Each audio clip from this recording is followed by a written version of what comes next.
നമസ്കാരം. CPM ഭരിക്കുന്ന കരുവന്നൂർ സഹകരണ ബാങ്കിൽ നടത്തിയ നിക്ഷേപങ്ങളുടെ തട്ടിപ്പ്, കോടികളുടെ നിക്ഷേപ തട്ടിപ്പ് കേരളം കണ്ടതാണ്. ഈ നിക്ഷേപ തട്ടിപ്പുമായി ബന്ധപ്പെട്ട് പാർട്ടിയുടെ ഏറ്റവും സമുന്നതരായ നേതാക്കന്മാരാണ് ഇപ്പോൾ പ്രതിസ്ഥാനത്തുള്ളത്. മാത്രമല്ല, ഈ പ്രതി അല്ലെങ്കിൽ ഈ തട്ടിപ്പ് നടത്തിയതിൽ പാർട്ടിയുടെ പേര് വരെ അന്വേഷണ സംവിധാനങ്ങൾ ഇപ്പോൾ റിപ്പോർട്ടിൽ എഴുതി വച്ചിട്ടുണ്ട്. അതായത് ലക്ഷങ്ങളുടെ, നൂറുകണക്കിന് കോടി രൂപയുടെ നിക്ഷേപം ആ ബാങ്കിലേക്ക് വരുന്നു. ഈ നിക്ഷേപം CPM നേതാക്കളും CPM എന്ന പാർട്ടിയും എടുത്ത് അവർക്കിഷ്ടമുള്ളതുപോലെ കളിക്കുന്നു. പിന്നീട് ബാങ്ക് പ്രതിസന്ധിയിലാകുന്നു. ഈ പറയുന്ന നിക്ഷേപകർക്ക് പണം കിട്ടാത്ത ഒരവസ്ഥയുണ്ടാകുന്നു. അതാണ് കരുവന്നൂർ ബാങ്കിൽ ഉണ്ടായത്. എന്നാൽ നിക്ഷേപകർ ഈ പോലീസിനെയും സംസ്ഥാന സർക്കാരിനെയും സംസ്ഥാനത്തെ സഹകരണ വകുപ്പിനെയും ഒക്കെ സമീപിച്ചിട്ടും കാര്യമില്ലാത്ത ഒരു സാഹചര്യത്തിലേക്ക് പോകുന്നു. ഈ കേസുകളെല്ലാം ഒതുക്കി തീർക്കുന്ന ഒരു സാഹചര്യത്തിലേക്ക് പോകുന്നു. അപ്പോഴാണ് കേന്ദ്ര ഏജൻസിയായ ED വരുന്നതും ഒന്നോ രണ്ടോ പേരെ പ്രതിയാക്കി, ചില ഉദ്യോഗസ്ഥരെ മാത്രം പ്രതിയാക്കി മുന്നോട്ട് പോയിക്കൊണ്ടിരിക്കുന്ന കേസിന് പുതിയ മാനമുണ്ടാകുന്നതും ഉന്നത CPM നേതാക്കൾ വരെ ഈ കേസിൽ പ്രതിയാകുന്നതും ഇവരുടെയൊക്കെ സ്വത്തുവകകൾ കണ്ടുകെട്ടി ഇപ്പോൾ ED വെച്ചിട്ടുണ്ട്.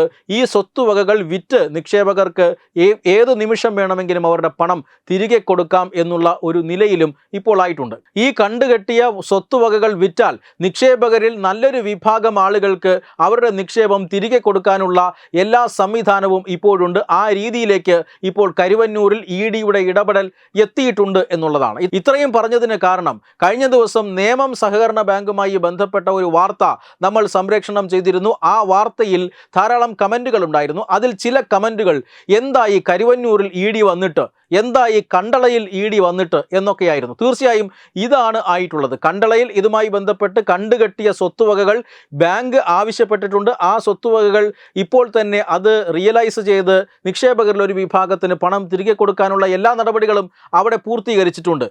കരുവന്നൂരിലും അത് തന്നെയാണ്. പക്ഷേ ഈ സ്വത്തുവകകൾ ബാങ്ക് ഏറ്റെടുക്കാൻ തയ്യാറാകുന്നില്ല. അതവിടെ ഒരു ചെറിയ രാഷ്ട്രീയ കളിയാണ്. ആ രാഷ്ട്രീയ കളി കൂടി അവസാനിച്ചാൽ തീർച്ചയായും നിക്ഷേപകരിൽ നല്ലൊരു വിഭാഗം നിക്ഷേപകർക്ക് അവരുടെ പണം തിരികെ കിട്ടുന്ന ഒരു അവസ്ഥയുണ്ടാകും. ഇത് EDയുടെ ഇടപെടലിനെ തുടർന്ന് മാത്രമുണ്ടായ ഒരു പുരോഗതിയാണ്. സംസ്ഥാന സർക്കാരും സംസ്ഥാനത്തെ സഹകരണ വകുപ്പും നിക്ഷേപകരെ പൂർണ്ണമായും വഞ്ചിക്കുന്ന ഒരു നിലപാടാണ് സ്വീകരിച്ചത്. നേമം സഹകരണ ബാങ്കിലും അതുതന്നെയാണ് ഉണ്ടായിട്ടുള്ളത്. കഴിഞ്ഞ ദിവസം EDയുടെ പരിശോധനയുണ്ടായിരുന്നു. EDയുടെ കൊച്ചി യൂണിറ്റിൽ നിന്നുള്ള ഉദ്യോഗസ്ഥരെത്തിയാണ് കേന്ദ്ര സേനയുടെ സുരക്ഷിതത്വത്തിൽ, അതായത് കേരള പോലീസിനെ പോലും അറിയിക്കാതെ ഏതാണ്ട് അർദ്ധരാത്രിയോടുകൂടി നേമം സഹകരണ ബാങ്കിൽ എത്തുകയും അവിടെ പരിശോധന ആരംഭിക്കുകയും മണിക്കൂറുകളോളം അവിടെ പരിശോധന നടത്തുകയും ചെയ്തിരുന്നു. ഈ പരിശോധനയുടെ ഭാഗമായി നിർണായകമായ വിവരങ്ങൾ പിടിച്ചെടുത്തു എന്നാണ് ഇപ്പോൾ ED നൽകുന്ന സൂചന. ഈ നേമം സഹകരണ ബാങ്കിന്റെ ആസ്ഥാനത്ത് മാത്രമായിരുന്നില്ല, സഹകരണ ബാങ്കിന്റെ ഭരണസമിതി അംഗങ്ങൾ, മുൻ ഭരണസമിതി അംഗങ്ങളുടെയും ഒക്കെ വീടുകളിലും റെയ്ഡ് നടന്നിരുന്നു. ഇവിടെ നിന്നെല്ലാം വളരെ നിർണായകമായ രേഖകൾ പിടിച്ചെടുത്തു എന്നാണ് ED ഇപ്പോൾ നൽകുന്ന സൂചന. വായ്പ നൽകിയതുമായി ബന്ധപ്പെട്ട രേഖകൾ ഇതെല്ലാം തന്നെ പിടിച്ചെടുത്തിട്ടുണ്ട്. ഈ രേഖകളെല്ലാം അവിടെ നടന്നിട്ടുള്ള ക്രമക്കേടുകളുടെ ഒരു തെളിവായി ഇപ്പോൾ ED ശേഖരിച്ചിട്ടുണ്ട്. പലതരത്തിലുള്ള ഡിജിറ്റൽ തെളിവുകളും ഈ പറയുന്ന വീടുകളിൽ നിന്നും അതുപോലെ തന്നെ സഹകരണ ബാങ്കിന്റെ ആസ്ഥാനത്ത് നിന്നും പിടിച്ചെടുത്തിട്ടുണ്ട്. എന്തായാലും ED അന്വേഷണത്തിന്റെ ആദ്യഘട്ടം ഏതാണ്ട് വിജയകരമായി നേമം സഹകരണ ബാങ്കിൽ പൂർത്തിയാവുകയാണ്. കരുവന്നൂരിലും കണ്ടളയിലും ഉണ്ടായ അനുഭവം നേമം സഹകരണ ബാങ്കിലെ നിക്ഷേപകരെയും വലിയ ആശ്വാസം ഉണ്ടാക്കുന്നതാണ്. അവിടെ ED വന്നിട്ടുണ്ട് എന്നത്. ഇന്നലത്തെ നമ്മുടെ വാർത്തയിൽ തന്നെ ഈ നിക്ഷേപകർ നേരിട്ട് EDയിൽ പൂർണ്ണമായ വിശ്വാസം അർപ്പിച്ചിരിക്കുകയാണ്. കാരണം കരുവന്നൂരിലെയും കണ്ടലയിലെയും അനുഭവം അത് തീർച്ചയായും അവർ കൃത്യമായി ഓർത്തെടുക്കുന്നുണ്ട്. ആയിരക്കണക്കിന് നിക്ഷേപകരാണ് നേമം സഹകരണ ബാങ്കിലുള്ളത്. CPM ഭരിക്കുന്ന നേമം സഹകരണ ബാങ്കിലുള്ളത്. 125 കോടിയോളം രൂപയുടെ നിക്ഷേപം ഈ ബാങ്ക് സമാഹരിച്ചു എന്നാണ് നിക്ഷേപകർ പറയുന്നത്.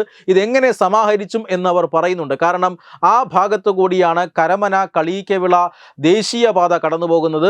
ഈ അടുത്ത കാലത്ത് നടന്ന കരമന കളീക്കവിള ദേശീയപാത വികസനം, ആ ദേശീയപാത വികസനത്തിൻ്റെ ഭാഗമായി സ്ഥലമെടുപ്പ് നടന്നു.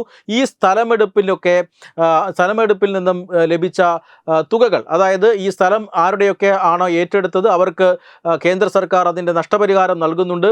ഇതൊരു വലിയ തുകയാണ്. ഈ തുക ലക്ഷ്യമിട്ടുകൊണ്ട് അന്ന് ഈ സഹകരണ ബാങ്ക് പ്രവർത്തിച്ചു. മാത്രമല്ല, ഈ അടുത്ത കാലത്ത് നേമം റെയിൽവേ സ്റ്റേഷനുമായി ബന്ധപ്പെട്ട് റെയിൽവേയുടെ ഭൂമി ഏറ്റെടുക്കലുണ്ടായി. അപ്പോഴും കിട്ടിയ പണമുണ്ട് അവിടുത്തെ നാട്ടുകാരുടെ കയ്യിൽ. ഇതെല്ലാം പതിയിരുന്ന് റാഞ്ചിയെടുക്കുകയായിരുന്നു ഈ സഹകരണ ബാങ്ക്. പിന്നീട് CPM നേതൃത്വത്തിലുള്ള ഭരണസമിതി ഇതെല്ലാം കൈയിട്ട് വാരുകയായിരുന്നു എന്നാണ് നിക്ഷേപകർ പറയുന്നത്. അതായത് 125 കോടിയോളം രൂപയുടെ നിക്ഷേപം സമാഹരിച്ചു വെച്ച ഈ ബാങ്ക് വായ്പ നൽകിയിട്ടുള്ളത് വെറും 35 കോടി മാത്രമാണ്. ഈ 35 കോടിയിൽ 15 കോടിയോളം രൂപയുടെ വായ്പയ്ക്ക് യാതൊരു വിധമായ ഈടുമില്ല എന്നാണ് നിക്ഷേപകർ പറയുന്നത്.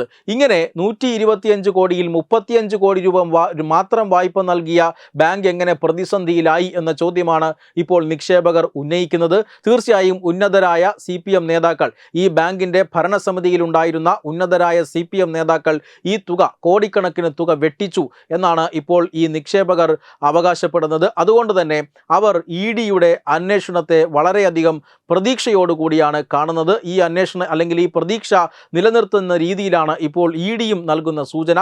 വലിയ രീതിയിലുള്ള ക്രമക്കേടുകൾ നടന്നിട്ടുണ്ട്. ഏതാണ്ട് 100 കോടിയോളം രൂപയുടെ ക്രമക്കേട് ഈ ബാങ്കിൽ നടന്നിട്ടുണ്ട് എന്ന് ED പ്രാഥമികമായി തന്നെ വിലയിരുത്തുന്നു. എന്ന് മാത്രമല്ല, ഈ ബാങ്കിന്റെ ക്രമക്കേടുകളുമായി ബന്ധപ്പെട്ട നിർണായകമായ രേഖകൾ ഇന്നലത്തെ പരിശോധനയിൽ പിടിച്ചെടുക്കുകയും ചെയ്തു. വെബ് ഡെസ്ക് തത്തുമൈ ന്യൂസ്.